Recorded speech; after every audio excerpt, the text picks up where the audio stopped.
Morning, we're going to continue on our series. I don't know if you noticed, but I noticed preparing these sermons essentially like that when I'm doing a series like last week, I'm very, what we would say is exegetical, which just means that I'm going to like try to teach what the passage is saying, okay?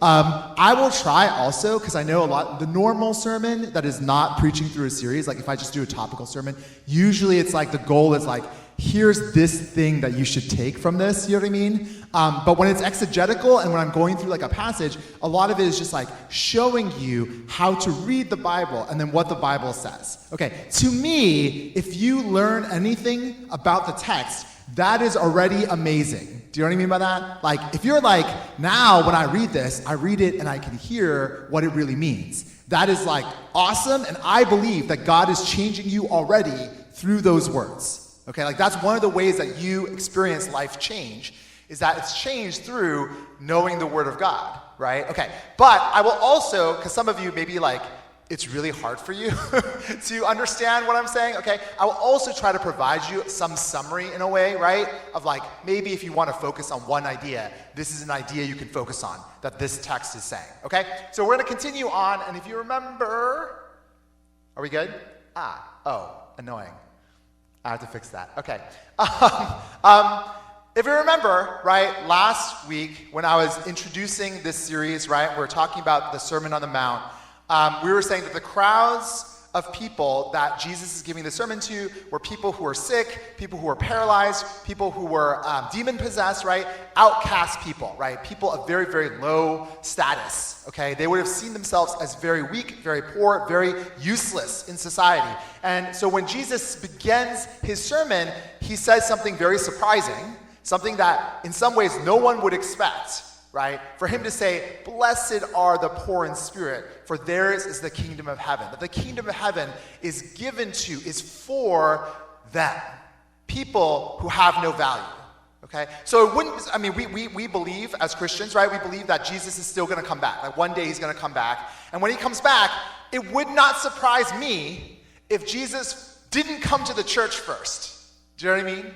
Like if Jesus' first destination was all the poor people and all the homeless people, all the people we would say are sinners, in quotes, right? Prostitutes, beggars, like whatever, like the lowest part of society, that Jesus actually goes there first and says, because the kingdom of heaven is you. Now, again, that does not mean that you all, since you're not prostitutes and beggars and you're not, but also on some way, you are also a sinner, right? You also have parts of you that are gross or disgusting or useless, or other people would also look at and say, well, that's not very valuable. But the kingdom of heaven sees those things differently, where they say, hey, the kingdom of heaven is for those parts of you as well, okay? And he says that later on too, when he says, you are salt, you are light, right? He says like, hey, you guys who no one thinks has any value, you are valuable, okay? So that's kind of where we end up. This is a bit of a transition to the next portion. You are lights, right? Oh, like no one hides the light. You should let the light shine. I just want to focus on that part in verse 16 as a transition to the next part. I think it helps us to understand what he's going to be saying in the next part of his sermon. He says, in the same way, let your light shine before others so that they may see your good works and give glory to your Father who is in heaven. Let your light shine. So there's something inside of you, a light. And he said, let it shine so that. Why do you let it shine? So that, because people can then see, okay? If that light is inside, they cannot see the light. The thing on the inside of you, so if you have a very loving heart, people can't necessarily tell, right? People doesn't really know. If you have joy in your heart, people can't necessarily tell, okay? But if you act on it, if you let it come out of you, then people will see something. And in this case, what do they see? They see good works. Okay, I'm actually, next sermon, not next week, we're going to do Bay of Sharing, the week after.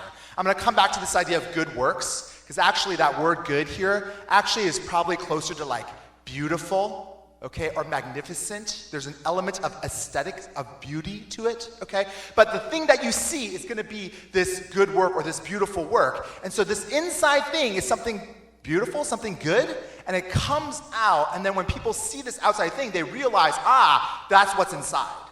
Okay? So that's really important because as we go to this next part, he's going to be building on that idea of this light shining from inside out. Okay? I mentioned also last week, don't know if you remember, it's okay if you don't, Matthew 5, this is like a key verse of the entire book of Matthew. It is also interpretively complicated a little bit, but I'm going to show you what it means. If you misinterpret this, you might misunderstand the whole thing. And in a way, if you misunderstand the whole thing, two things will happen. One, when you read the sermon, it will feel like it's fighting itself. In other words, it won't feel consistent. Okay? And then second, you will kind of misunderstand the whole point of the kingdom of heaven. Because that's what Jesus or Matthew is trying to do here. He's trying to teach you what is the kingdom of heaven. What is God's world like? Okay? So we're just going to read through it first, and I'll talk about what sometimes people think this means. And then I'm going to come back and explain from the text what it really means. Okay? So do not think I have come to abolish the law or the prophets. I have not come to abolish them, but to fulfill them. So don't think I came to destroy the law. I didn't come to destroy them. I came to fulfill them, whatever that means. We'll talk about that in a sec. He goes on to say, for truly I say to you, until heaven and earth pass away, not an iota, not even a little bit, not a dot, will pass from the law until all is accomplished. Therefore, whoever relaxes one of these least of these commandments and teaches others to do the same will be called the least in the kingdom of heaven.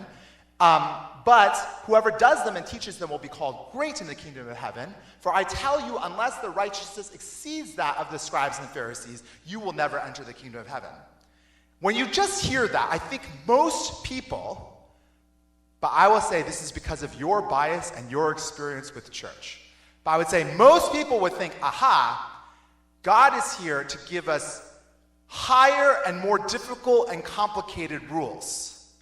In other words, because our righteousness has to be higher, okay? So it's kind of like there's a really high standard.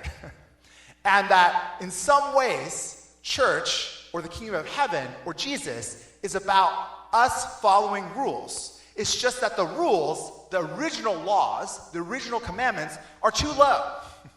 They focus on the wrong things. If you know a little bit about the sermon, or if you've heard of these verses before, later on you'll see, you heard it said, don't murder. But I say, don't even be angry, kind of thing, right? You heard it said, don't commit adultery. But I say, don't even look at a woman with lust in your heart. It sounds like, and you can interpret it this way, right? It sounds like, oh, Jesus is about, or the kingdom of heaven is about, these much tougher rules to follow. And so the goal of church or Christianity is to make us follow the rules really, really well. And actually, we're not good enough, right? We have to follow these higher rules. And so if I ask this question, honestly, I thought about asking this question, but I was like, I'm not going to ask you and have you raise your hand or anything. But if we said, hey, what is the kingdom of heaven about? Isn't it about, being a good person? I think many people, either instinctively or explicitly, would say, we go to church to become a better person. That might be, for some of you, that might be essentially why your parents want you to go to church. Their goal, right? And then sometimes their messaging to you is hey, go to church. It will help you be a better person. Okay. This is complicated. This is a complicated answer. Okay. This is a complicated answer. But I would say that is not the correct interpretation of what Jesus is saying, nor is this the primary goal of the kingdom of heaven. If you want to know the short version of the answer to this question, it's but aren't we supposed to be better? Aren't we supposed to be good people? I would say that is just a byproduct. That is just an incidental byproduct, an accidental result of the kingdom of heaven. But the kingdom of heaven is not the primary goal, is to make you a better person. It is not about you following the rules, because if you think that, then God becomes the ultimate tiger parent, right? Think about it, though. Think about it, right? That God is the ultimate tiger parent. Like a tiger parent watches everything you do. God literally sees everything you do, right? And God not only sees what you do, he sees what's in your heart, right? So there's no hiding, right? God knows exactly what you're all about, whether you have a good heart, whether you have a bad heart. And if it's about making you follow the rules, then it's all about him micromanaging, so to speak, your heart, your schedule, your life. And so now you don't have just your mom or dad, right? You have God, the tiger parent, right? Bearing down on you and saying, hey, be more moral, be a better person, and this is what the kingdom of heaven is. right? So if you misinterpret this idea, like, oh, it sounds like these laws are higher and harder, and they're about my heart even, not just my actions, but even what's on the inside, and now I have to manage my insides, right? Then you can feel this kind of weight, okay? But like we talked about a little bit on Friday, some of you were here on Friday, some of you weren't, but this simple verse, right? Like, if you abide in Jesus' words, you are truly his disciple, you will know the truth. The truth will set you free. Okay, that feeling of burden, I don't know, I don't think most of your parents are tiger parents, but maybe some of them are. You don't feel free, I don't think, if you have a tiger parent, right? Like, that doesn't feel free. If God is a tiger dad, so to speak, I don't think you're going to feel very free, okay? So I would say this is not the truth, all right? This is not the truth. So one of the reasons why I have this picture again is, like, if we remember the context. And remember, this is a sermon. He's speaking to the sermon. And who is he speaking to? He's speaking to outcasts, people who are demon-possessed. Does he have that expectation for them? Is he like, you're a demon-possessed person who's lived your entire life excluded from society. I need you to be more righteous than the Pharisees and the scribes. That would be weird, right? If it's like, we're going to make you into a really holy person. Okay? That would be a very strange interpretation. That wouldn't make sense. Like, why is God expecting this? That's impossible, right? Like, again, I'll try to show you what this is saying. It's not completely off, but it's also not right, like the way that we're thinking about this. And in addition, if you remember, he says, you are the salt of the earth. You are the light of the world. We read this usually. We tend to read this. When we read those passages, we read it as you should become the salt, and you should be the light. And maybe even people have told you that, like, be the light. You should be, like a command, right? But that's not what Jesus said, right? Jesus is like, you are. That's who you are. I want you to know that you are. Already you have been made into the salt. You are. That's how valuable you are in the kingdom of heaven. That's very different than you must become, right? And so again, not very consistent. If the next part of the sermon is going to be, well, you need to be better, and look how high that standard is. You got to go reach that standard, right? You can't just not murder. You have to be not angry, okay? That would be very weird. We'd be like, what's going on? How can you tell me that you're the light and you're the salt, and then also tell me these things? It doesn't really make sense. So I want to propose a cleaner, and again, this is not just me. There are other people who buy this interpretation. But like I told you last week, if you like search random, if you ask Google AI, because Google AI looks at all like blogs, everything online, right? Like, it might give you this interpretation of this idea of like, you should be better. I just want to be very clear, and again, other people, scholars who've written books about this passage, they agree in this interpretation, okay? We should notice the sense and structure here. It says, do not think I have come to abolish the law of the prophets. I have not come to abolish them, but to fulfill them. This sense and structure, I have not blank, but blank, is a kind of like it's not an idiom, but it's kind of like I don't know, in Chinese, I remember learning this in Chinese school, we have like phrases. Oh, shoot. I don't know any of them now off the top of my head. It's actually very similar. There are phrases like this, like not this, but this, in Chinese, right? And it's very like commonly used as and you learn them in Chinese school, right? Like, it's kind of like that. In English, we don't use it as much, okay? In like American English, I don't think we do it, at least. But like one of the things is like and, but also, or something like that. There's like certain phrases. So usually the goal is to emphasize the second thing. That's the main goal, okay? So you say, I have not blank, but blank. The second thing is a really important thing, right? Like, don't worry about the first thing. In comparison, the second thing is way more important, okay? So that's basically, I think, what you could say here. It's really important. He's trying to emphasize, I have come to fulfill the law. We usually, the reason why I think interpretation-wise we don't know what to do is because we're like, what does it mean to fulfill the law, right? I don't really know. Honestly, we have to read the whole sermon, and then probably we have to read the rest of Matthew to understand this fully. But this is a key idea. He doesn't say, you are going to fulfill the law, right? He says, I've come to fulfill the law. So who is going to live up to this high standard? It's like, Jesus. Yes, Ethan. Yeah, Jesus. Yeah, good. Right, good. You're tracking. Thank you. Yes, Jesus, right? Okay, and we see that. It's not just that one verse. We see that throughout his articulation here. For truly I say to you, until heaven and earth pass away, not an iota, not a dot will pass from the law until all is accomplished.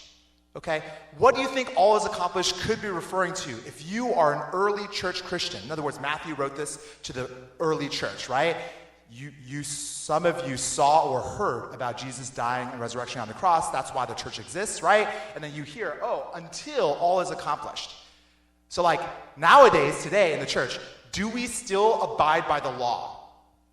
Yes and no, right? Like we don't murder people, but we don't also have like the 10 Commandments up here, and then we're like reading all the 10 Commandments, right? Like we don't treat the law the same way.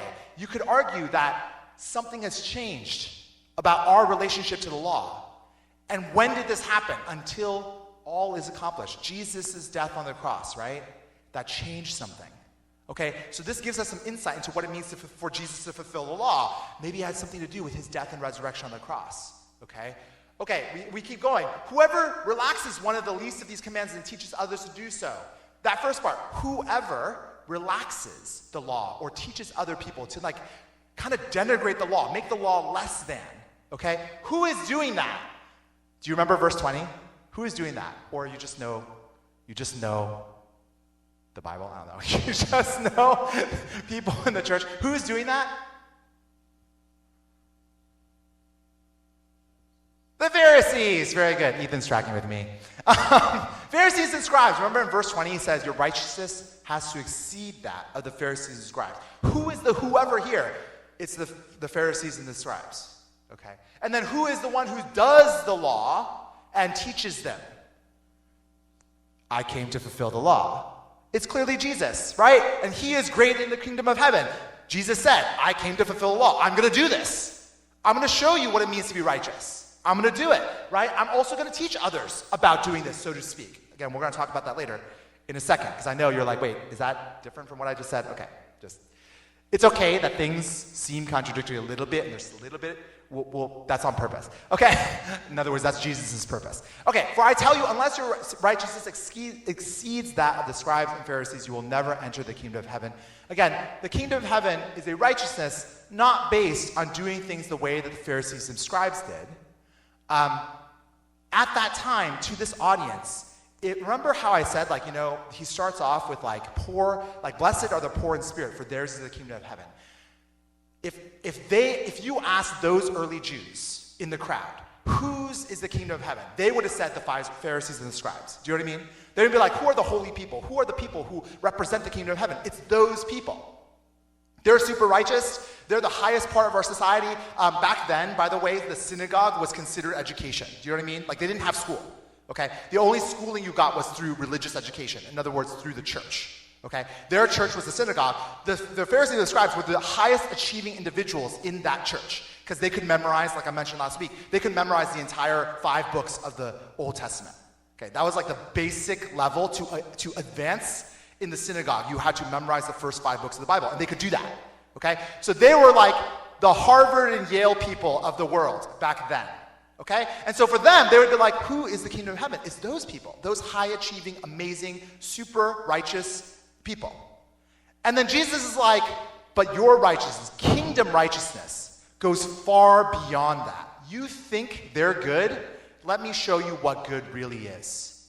Okay? And I think there's an aspect to that. But remember, Jesus is the one who is going to fulfill it. You know what I mean? Jesus is the one who's going to show us what good really is. He's not showing us the good so that you can try like the scribes and the Pharisees to become good. Do you understand? Because he's saying, no, that righteousness is no good. You need a higher righteousness. Okay, so, I did that pretty efficiently, thank God. Okay, sorry, I was really worried about time. I really there's so much potentially to say, but I did that so efficiently, I feel so proud. Okay, you have heard it said. I heard that it was said. He's going to do a few, he's going to start with the 10 Commandments. So he's diving right in and being like, yo, this is the law, right?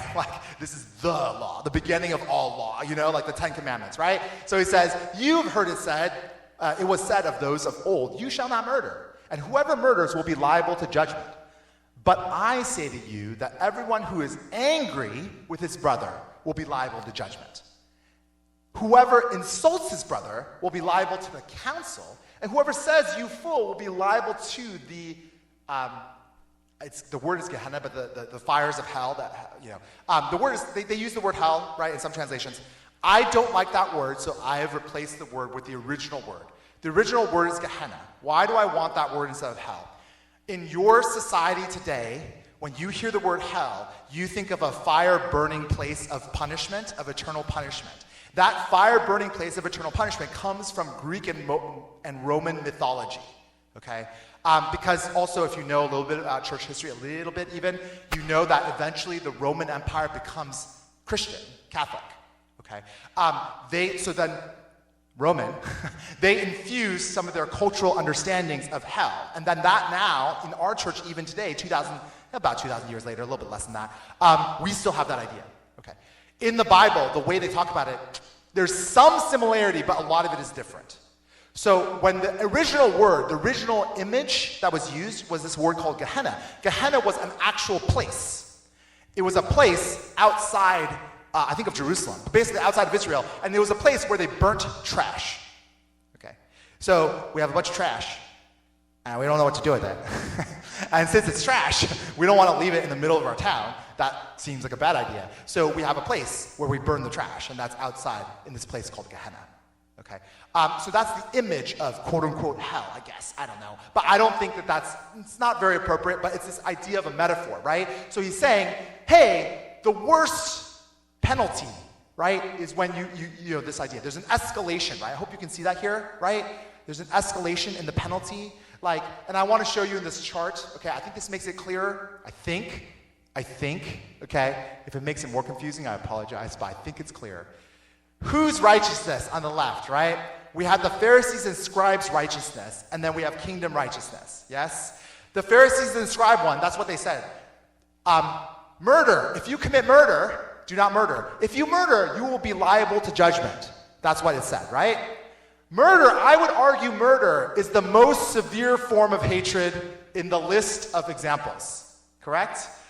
He gave us, there's 4 different examples, right? He said, you're angry, you insult someone, you call someone you fool. That one's a little weird, I know, I'll talk about that. And then you kill someone, okay? Those are the 4 examples. I would say that they're also in order of escalation, more and more severe, right? More and more serious hatred. If you kill someone, you really must hate them, okay? But the first one is just you're angry, right? You're just angry.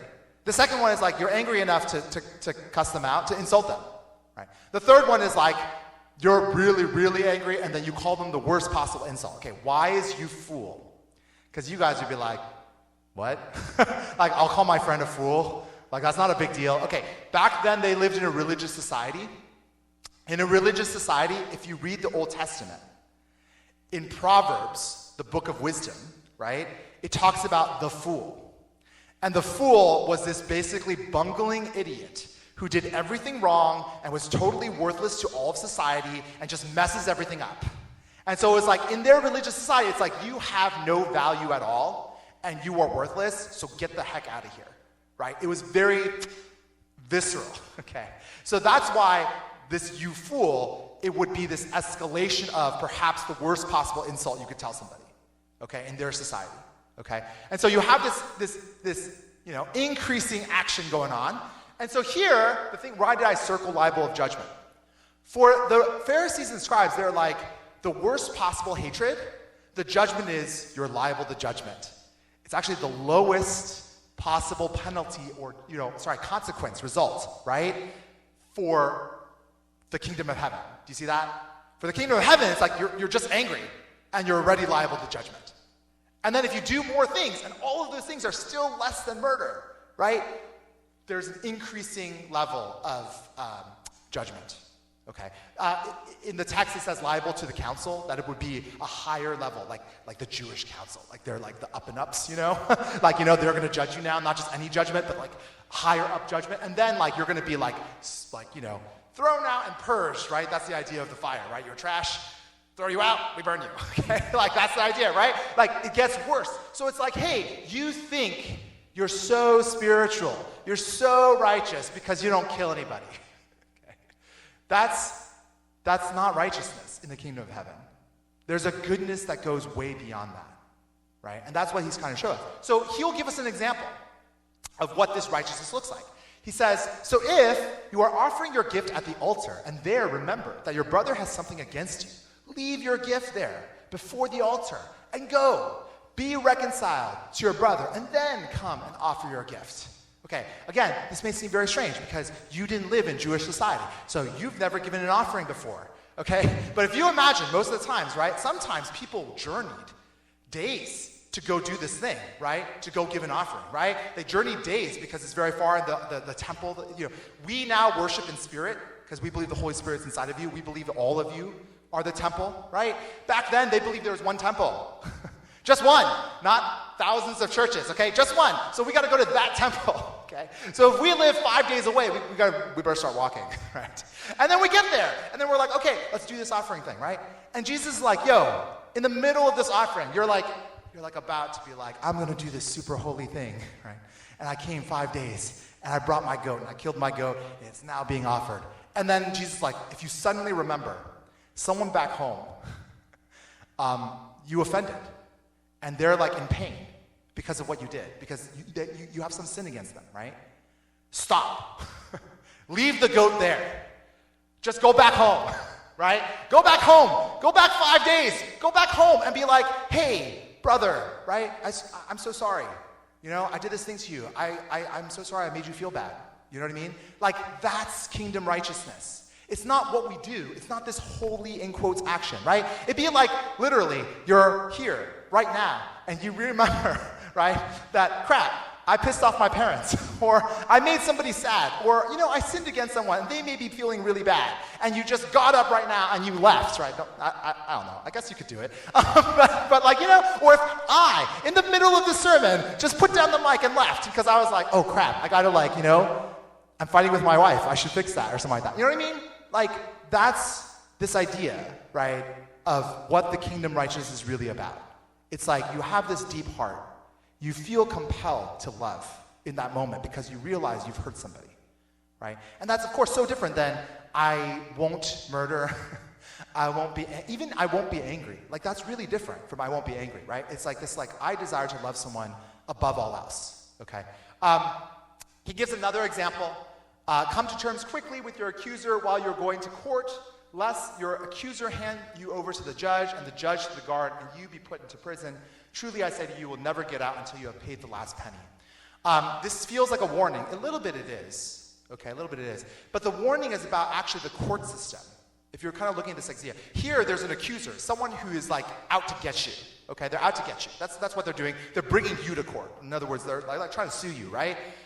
It's kind of like an enemy. We'll get to that later at the very end of this chapter, right? Love your enemies. If you've heard that before, we'll eventually get there. But he's saying, hey, most people will be like, it's a righteous thing to let the court system handle it. In other words, if you are a law-abiding citizen and you follow the laws and you let the law handle things, that's good. That's mostly a good thing.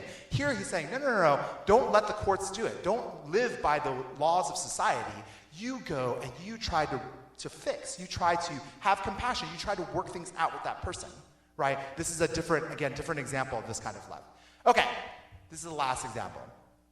I know this is dense, so, you know, it's good that we can not take too long. Okay, so this is the last example we'll do today. You have heard it said you should not commit adultery. Very famous example, especially for guys in pornography, right? Like, that's like, maybe everyone uses this example, right?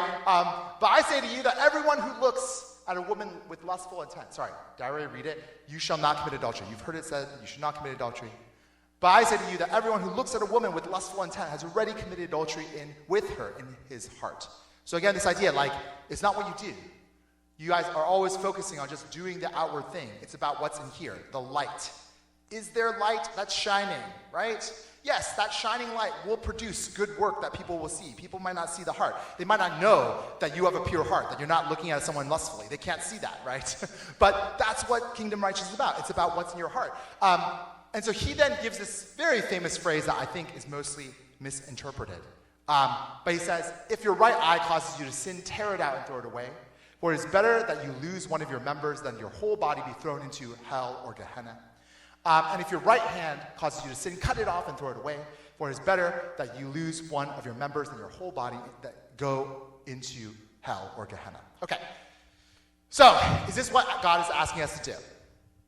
Should we all be blind? And gouge our eyes out? should we all be dismembered and cut off our arms.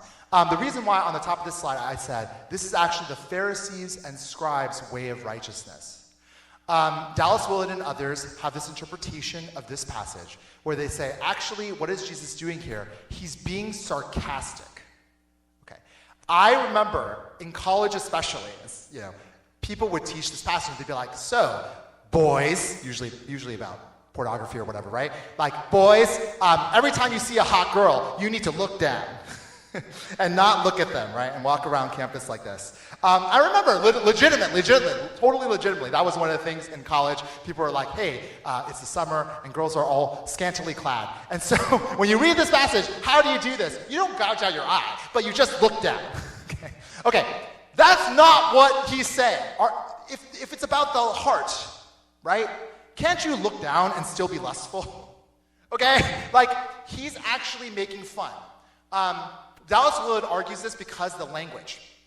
If you notice the language here, that word, you tear it out.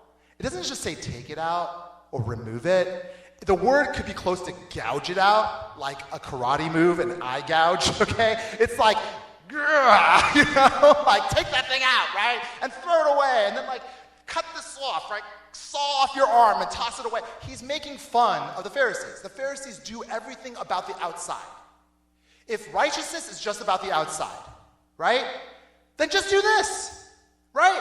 If you cut off all your limbs and you gouge out your eyes, you will never commit a sin again. You're not going to commit adultery. You can't.